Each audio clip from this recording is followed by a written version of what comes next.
শেহতীয়াকৈ RSSৰ বিৰুদ্ধে বহু বাক্যবান নিক্ষেপ কৰিছে কংগ্ৰেছৰ প্ৰদেশ কংগ্ৰেছৰ সভাপতি তথা সাংসদ গৌৰৱ গগৈ আৰু যি RSSৰ বিষয়ে যি ধৰণৰ তেওঁ মন্তব্য দাঙি ধৰিছে তাৰ প্ৰতি ক্ষুব্ধ হৈ পৰিছে সামগ্ৰী সমষ্টিৰ বিধায়ক দীপৰঞ্জন শৰ্মা। আমি সকলোৱে জানো যে দীপৰঞ্জন শৰ্মা তেওঁ বিধায়ক হোৱাৰ পূৰ্বে তেওঁ বিজেপিৰ কৰ্মকৰ্তা হোৱাৰ পূৰ্বে তেওঁ দীৰ্ঘদিন ধৰি RSSৰ সৈতে জড়িত হৈ আছিলে আৰু আজি তেওঁ আজি খুব আজি বিস্ফোৰক মন্তব্য দিছে। তেওঁ যথেষ্ট আক্ৰমণ কৰিছে। তেওঁ কৈছে যে RSSৰ প্ৰচাৰকৰ ভৰি ধোৱাৰ পানী খোৱাৰ যোগ্যতা নাই সাংসদ গৌৰৱ গগৈ। আমাৰ লগত দীপৰঞ্জন শৰ্মা ডাঙৰীয়া আছে। প্ৰথমে আপোনাক যিহেতু আপুনি যথেষ্ট ব্যস্ত হৈ আছে তথাপিও জানিব চেষ্টা কৰিম আজি যিটো মন্তব্য আপুনি কৰিলে যে RSSৰ প্ৰচাৰকৰ ভৰি ধোৱাৰ পানী খোৱাৰ যোগ্যতা নাই। চাওক, মই সজ্ঞানে এইটো কথা কৈছোঁ, কাৰণ চব বস্তুৰ এটা সীমা থাকে। গৌৰৱ গগৈয়ে পলিটিকেলি কিবা কথা কৈছে, তাক আমি পলিটিকেলি ৰিয়েক্ট কৰোঁ, কিন্তু আমি প্ৰথমতে সংঘৰ স্বয়ংসেৱক 1925 চনৰ পৰা আজিৰ দিনৰ ৰাষ্ট্ৰীয় স্বয়ংসেৱক সংঘক মোৰ মনত আছে। এবাৰ যেতিয়া ৰাষ্ট্ৰীয় স্বয়ংসেৱক সংঘৰ কাৰ্যালয়ৰ ওপৰত আক্ৰমণ হৈছিল, কংগ্ৰেছৰ সাংসদে কৈছিলে যে ভাৰতৰ আত্মাৰ ওপৰত আক্ৰমণ। এই সংঘই নীৰৱে সংঘৰ প্ৰচাৰকে কিমানে নিজৰ জীৱন দান দিলে আমি গম পাওঁ নেকি? কথাটো কৈছে যে বহিৰাজ্যৰ পৰা অহা সংঘৰ মানে মানুহক ৰেজিষ্টাৰ কৰিব লাগে। ৰেজিষ্টাৰ গৌৰৱ গগৈ পৰিয়ালকহে কৰিব লাগে। আজিৰ দিনত আপুনি চাওক, এজন সাংসদ, ভাৰতৰ কোন সাংসদৰ ওপৰত এনেকুৱা গুৰুতৰ এলিগেশ্যন আহিছে? তেওঁতো লাজ পাব লাগে। তেওঁতো নিয়ম মতে তেওঁ লাজ, আজি যদি আমাৰ নিচিনা মানুহ হোৱাহেঁতেন আমিতো লগে লগে মানে কি কৰিলোহেঁতেন। তেওঁ অত্যন্ত নিৰ্লজ্জভাৱে পাকিস্তানৰ লগত তেখেতৰ লিংকৰ অভিযোগ, এই অভিযোগ উঠাটোৱে ডাঙৰ কথা। তেখেতৰ পত্নীৰ ওপৰত এই অভিযোগ উঠাটোৱে ডাঙৰ কথা। তাৰপিছত কিন্তু বাকীখিনি প্ৰমাণিত হ'বলৈ বাকী আছে।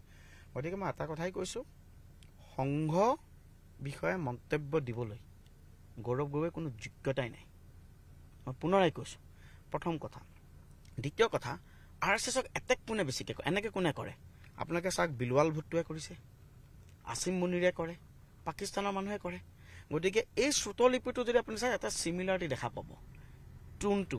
টিউনটো লাইন অফ এটেক, এইটো পাকিস্তানৰ যিবোৰ মানে মইতো কওঁ যে পাকিস্তান এখন সন্ত্ৰাসবাদী ৰাষ্ট্ৰ। গতিকে তাৰ প্ৰধানমন্ত্ৰী সন্ত্ৰাসবাদী, তাৰ ৰাষ্ট্ৰপতি সন্ত্ৰাসবাদী। পাকিস্তান হৈছে সভ্য সমাজৰ বাবে এখন মানে ভাবুকিস্বৰূপ এখন দেশ। গতিকে তাৰ ৰাষ্ট্ৰপতি, তাৰ প্ৰধানমন্ত্ৰী চবেই সন্ত্ৰাসবাদী, তাৰ সেনাপতি সকলোৱে সন্ত্ৰাসবাদী। গতিকে এই সন্ত্ৰাসবাদীৰ লগত এই সন্ত্ৰাসবাদীবোৰে পাকিস্তানৰ প্ৰাইম মিনিষ্টাৰ কেইদিনমান আগতে আপোনালোকে দেখিছে যে বিলৱাল ভুট্টোৱে গৈ পেলাই কেনেদৰে ভাৰতবৰ্ষৰ গোটেই সত্তাটোক মানে ইমান ভাষাৰে আক্ৰমণ কৰিছে RSSক। ছেম লাইন ইয়াত যিটো গৌ মাংসৰ বিতৰ্ক আহিছিল, তাততো কোনো বিজেপি RSS আমি অনা নাছিলোঁ, তেওঁহে আনিলে। কিহৰ কাৰণে আনিলে? চ' ইট ইজ এ লাইন। এইটো এটা খুব প্লেন লাইন আৰু এই প্লেন লাইনটোতে তেওঁলোকে গতি কৰিছে। কিন্তু আটাইতকৈ ডাঙৰ কথা, মইতো কংগ্ৰেছক কওঁ যে মোৰ কংগ্ৰেছৰ বাকী কাৰ্যকৰ্তাসকলে বেয়া লাগিছে। গৌৰৱ গগৈয়ে সেইটো যিটো ষ্টেটমেণ্ট আৰম্ভ কৰিছে, কংগ্ৰেছে যিটো গৌৰৱ গগৈয়ে যিটো লাইন আৰম্ভ কৰিছে, এই লাইনটোত কংগ্ৰেছৰ যিকণ আৰু অস্তিত্ব আছিল, সেই অস্তিত্ব মোক বহুতো কংগ্ৰেছী বন্ধুৱে ফোন কৰিছে যে নাই, এইটো খুব বেয়া কাম কৰিছে তেখেতে। এইটো চবেই সকলোৱে কৈ আছে যে শেহতীয়াকৈ যি দেখিবলৈ পোৱা গৈছে যে একাংশ যি গীতাক আক্ৰমণ কৰিছে, গীতাক সমালোচনা কৰিছে, শ্ৰীকৃষ্ণক সমালোচনা কৰিছে, এই লোকসকলক কংগ্ৰেছে সমৰ্থন দিছে, তেনেকুৱা ধৰণৰ যি কথা। আৰু সামাজিক মাধ্যমত একাংশ কংগ্ৰেছে কৈছে যে এনেধৰণৰ কাৰ্যৰ পৰা আঁতৰত থাকিব লাগে, হিন্দু বিৰোধী কাৰ্যকলাপৰ পৰা আঁতৰত থাকিব লাগে। কাৰণ যিহেতু হিন্দু মানুহৰ কিন্তু সমৰ্থনটো কংগ্ৰেছৰ প্ৰতি নাইকিয়া হৈছে। আৰু যিহেতু ভাৰত বা অসমতে এতিয়াও কিন্তু 65% হিন্দু লোক আছে। যদি গৌৰৱ গগৈ বা কংগ্ৰেছৰ এনেধৰণৰ আচৰণ থাকে, তেনেহ'লে কিন্তু বিগত সময়ছোৱাত যি বিজেপিয়ে যি এডভান্টেজ লয় হিন্দুৰ পৰা, মই এইটো কথা কৈছোঁ, কংগ্ৰেছৰ কাৰণে আৰু এটা ডিছএডভান্টেজ হৈ গৈ থাকিব সেই কথাটো। চাওক, আমি এডভান্টেজ কোনো হিন্দুৰ পৰা নলওঁ। হিন্দুজিম ইজ এ ডিভাইন। হিন্দুত্ব কোনো এটা পলিটিকেল পাৰ্টিৰ বিষয়বস্তু হ'ব নাই। আমি নেশ্যনেলিজিমৰ কথা কওঁ। নেশ্যনেলিজিম মানে হিন্দুত্ব, নেশ্যনেলিজিম মানে হিন্দুত্ব। আজি মই ধৰক, মইতো চামগুৰিৰ পৰা জিকি আহিছোঁ। মই যেতিয়া হজ যাত্ৰীসকল গৈছে, তেওঁলোকক বিদায় দিবলৈ মই গৈছোঁ, তেওঁলোকৰ যি পৰম্পৰা আছে। আজি গৌৰৱ গগৈয়ে যিবোৰ কথা কৈছে, চামগুৰি সংখ্যালঘু ৰাইজেও বেয়া পাইছে। আজি মই যেতিয়া ষ্টেটমেণ্টটো দিছোঁ, মোৰ লগত কেইবাজন সংখ্যালঘু সম্প্ৰদায়ৰ যুৱক থিয় হৈ আছে। সংঘক নজনাকৈ তেনেকৈ কোৱাটো, আজি চাওক তেখেতৰ পিতৃয়ে সংঘৰ বিষয়ে কিমান ভালকৈ ক'লে। জৱাহৰলাল নেহৰুৱে 1963 জৱাহৰলাল নেহৰুৱে বিধিগতভাৱে চৰকাৰৰ পিনৰ পৰা ইনভাইটেশ্যন দিছিল RSSক। কিহৰ কাৰণে? যে চীন যুদ্ধৰ সময়ত সংঘই যিটো ভূমিকা পালন কৰিছে, তাৰ কাৰণে তেওঁলোকক সেইদেশখন মানে যিটো আমাৰ পেৰেড হয়, সেই পেৰেডৰ অংশগ্ৰহণ কৰিবৰ কাৰণে। গতিকে সংঘৰ বিষয়ে সংঘৰ জনসম্পৰ্ক খুব ভাল বুলি কৈছে কিমান সংঘৰ স্বয়ং কংগ্ৰেছৰ কিমান ব্যক্তি প্ৰণৱ মুখাৰ্জী সংঘৰ প্ৰেচিডেণ্ট হোৱাৰ পিছত সংঘৰ কাৰ্যালয়ত গৈছে গতিকে সংঘৰ ওপৰত এটা শব্দ কোৱাটো আৰু তাৰপাছত এটা কথা মই নিশ্চয় অনুভৱ কৰিছোঁ গৌৰৱ গগৈ বেচাৰা কৰিব কি কংগ্ৰেছৰ কোনো অস্তিত্ব নাই তেওঁ এটা ফেইল পাৰ্টিৰ এটা প্ৰেচিডেণ্ট হ'বলৈ আগবাঢ়িছে আৰু আটাইতকৈ ডাঙৰ কথা তেখেতো নিজেই খুব শংকিত হৈ আছে নহয় তেখেতৰ পত্নীৰ ওপৰতো ইনভেষ্টিগেশ্যন আছিল এটা লাজৰ কথা কিবা এটা আছে নেকি এজন প্ৰাক্তন মুখ্যমন্ত্ৰীৰ পুত্ৰ কথা নাই বতৰা নাই আৰ এছ এছৰ কৰ্মীয়ে ৰেজিষ্ট্ৰেশ্যন কৰিব লাগিব ৰেজিষ্ট্ৰেশ্যনটো গৌৰৱ গগৈ কৰিব লাগে গৌৰৱ গগৈ যেতিয়া চেঞ্চিটিভ এৰিয়াত যায় গৌৰৱ গগৈ গতিবিধিৰ ওপৰত আমি চকু ৰাখিব লাগে কি তথ্য সংগ্ৰহ কৰে কি কথা কয় তেওঁৰ কথা এটা দেশৰ কেনেকৈ ক্ষতি হ'ব পৰা কাম কৰে সেইকাৰণে মই কৈছোঁ সংঘৰ প্ৰচাৰকে নীৰৱে কাম কৰি যায় কিমান হাই কোৱালিফাইড দেশৰ কাৰণে জাতিৰ কাৰণে নীৰৱে কাম কৰি গৈছে কিমান হাজাৰ হাজাৰ সংঘৰ প্ৰচাৰক মৃত্যু হৈছে দেশৰ কাৰণে সেইকাৰণে মই কৈছোঁ সংঘৰ প্ৰচাৰ কৰা আজিৰ দিনতো কৈছোঁ মই ভৰি ধোৱা পানীৰ খোৱাৰ যোগ্যতা আহৰণ কৰা নাই গৌৰৱ গগৈ বাকী তেওঁ পলিটিকেলি আমাক এটেক কৰক আমি পলিটিকেলি এটেক কৰিম কিন্তু তুমি ভাই সংঘৰ কথা নক'বা তেনেকৈ কোন হয় আপুনি গৌৰৱ গগৈ নিজৰ অসমীয়া ভাষাটো শুদ্ধকৈ ক'ব নোৱাৰে মই আজি কৈছোঁ কেইবাগৰাকী স্বনামধন্য অসমীয়া সৰুৰ পৰা ইংলেণ্ডত ডাঙৰ হৈছে সৰুৰ পৰা আমেৰিকাত ডাঙৰ কি সুন্দৰভাৱে অসমীয়া ভাষাৰ চৰ্চা কৰে ডক্টৰ নয়নানন্দ বৰঠাকুৰ কৰুণা কুমাৰ দাস সেইসকল ব্যক্তিক চাওকচোন কি সুন্দৰকৈ অসমীয়াটো কাৰণ নিজৰ ভাষাটোৰ প্ৰতি কিমান প্ৰেম জাতিটোৰ প্ৰতি কিমান প্ৰেম নিজৰ ভাষাটো আৰু জাতিটোৰ প্ৰতি আপুনি ভাবেনে গৌৰৱ গগৈৰ সেই প্ৰেম আছে দে আৰ প্ৰফেচনেল পলিটিচিয়ান তেওঁলোকে অসমক ভাৰতক কেৱল শোষণৰ আহিলা হিচাপে গ্ৰহণ কৰিছে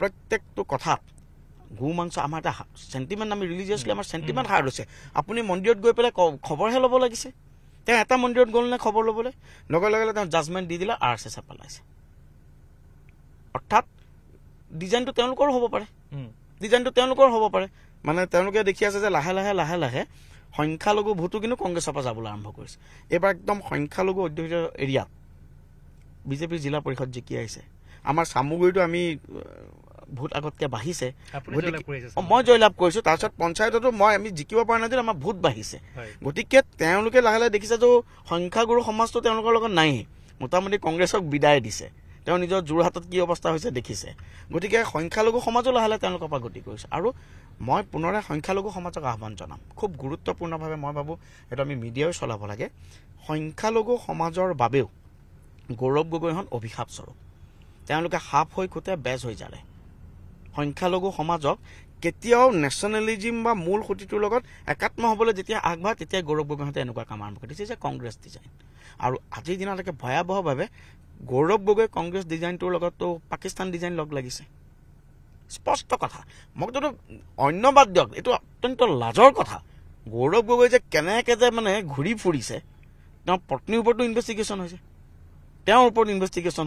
তেওঁৰ ওপৰত কথা আহি আছে কেনেকৈ গৈছে তেওঁতো আজিলৈকে সুদুত্তৰ দিব পৰা নাই মুখত এটা ডাঙৰ কিবা এটা সোমোৱাই লৈ ঘূৰি ফুৰিছে গতিকে মই প্ৰথমতে গৌৰৱ গগৈ ভাষণ কিন্তু মই চাইছিলোঁ মোৰ তেখেতৰ প্ৰতি এটা শ্ৰদ্ধা আছিলে দে পাৰ্লিয়ামেণ্টত ভাষণ দিছেনো কিনো ভাষণ দিছে আমি চাওঁ হেৰি কৰোঁ কিন্তু লাহে লাহে তেখেতে যেনেকুৱা ধৰণৰ এটা সমাজত এটা বিশৃংখল পৰিস্থিতি এটা ডিভিজন লাইন মই পুনৰাই কৈছোঁ মাইনৰিটি সমাজক মূল সুঁতিত আহিব নিদিয়াটো কংগ্ৰেছৰ পৰম্পৰা আৰু যেতিয়া লাহে লাহে সংখ্যালঘু সমাজো আহিবলৈ আৰম্ভ কৰিছে তেখেতসকলে এইবোৰ পলিটিক্স আৰম্ভ কৰিছে আপোনালোকেতো লাইন এইকেইদিন গোটেই বস্তুটো কভাৰ কৰি আছে CM ছাৰে এটা সাহসী সিদ্ধান্ত দিলে চুটেড ছাইট তাত সেইদিনাখনলৈকে কোনো বিজেপি আৰ এছ এছ অহাই নাই ইভেন প্ৰদ্যুৎ বৰদলৈ চুটেড ছাইটক ছাপোৰ্ট কৰিলে তেওঁৰ দলৰ সাংসদে চুটেড ছাইটক ছাপোৰ্ট কৰিছে তেওঁ লগে লগে ভয় খাই গ'ল আৰু এই সংখ্যালঘু সমাজো যদি মূল সুঁতিৰ লগত আহি যায়তো দিগদাৰ হ'ব তেওঁৰ লগে লগে এনেকুৱা ৱৰ্ষ্ট হয়তো ক'ৰবাৰ পৰা নিৰ্দেশ আহি গ'ল ইপিনৰ পৰা চাগে কিবা মেছেজ আহি গ'ল ইপিনৰ পৰা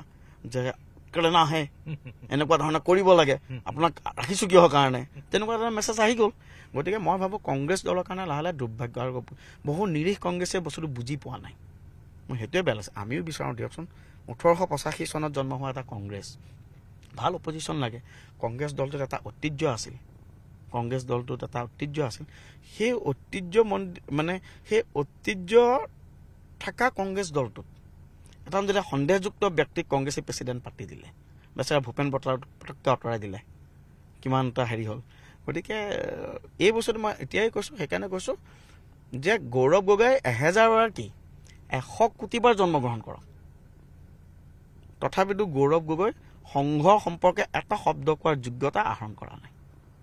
মই সেইটোৱে কৈছোঁ। নিশ্চয় এয়া আছিলে সামগ্ৰিক সমষ্টিৰ বিধায়ক দীপৰঞ্জন শৰ্মা ডাঙৰীয়া, আৰু তেখেতে যথেষ্ট আজি কিন্তু ক্ষোভেৰে কৈছে, কাৰণ তেওঁ যিহেতু আমি পুনৰ কৈছোঁ যে তেওঁ কিন্তু সংঘৰ সৈতে দীৰ্ঘদিন জড়িত, আৰু তেওঁ যিহেতু সংঘক প্ৰচাৰকৰ ওপৰত যিসমূহ মন্তব্য দিছে বা গৌৰৱ গগৈয়ে শেহতীয়াকৈ যিসমূহ কৈছে যে RSSৰ পৰা বহিৰাজ্যৰ পৰা যিসকল লোক আহে তেওঁলোকে ৰেজিষ্ট্ৰেশ্যন কৰিব লাগে, তাৰপিছতে কিন্তু আজি দীপৰঞ্জন শৰ্মা ডাঙৰীয়াই কৈছে যে RSSৰ প্ৰচাৰকৰ ভৰি ধোৱাৰ পানী খোৱাৰ যোগ্যতা নাই গৌৰৱ গগৈ, আৰু তেওঁ যি পূৰ্বৰ যিসমূহ ইতিহাস সোঁৱৰাই দিছে, যিহেতু বিশেষকৈ প্ৰাক্তন মুখ্যমন্ত্ৰী তথা প্ৰয়াত কংগ্ৰেছৰ নেতা তেওঁৰ পিতৃ তৰুণ গগৈ ডাঙৰীয়াই কিন্তু কৈছিলে যে সংঘৰ পৰা জনসম্পৰ্ক খুব ভাল বুলি কৈছিলে।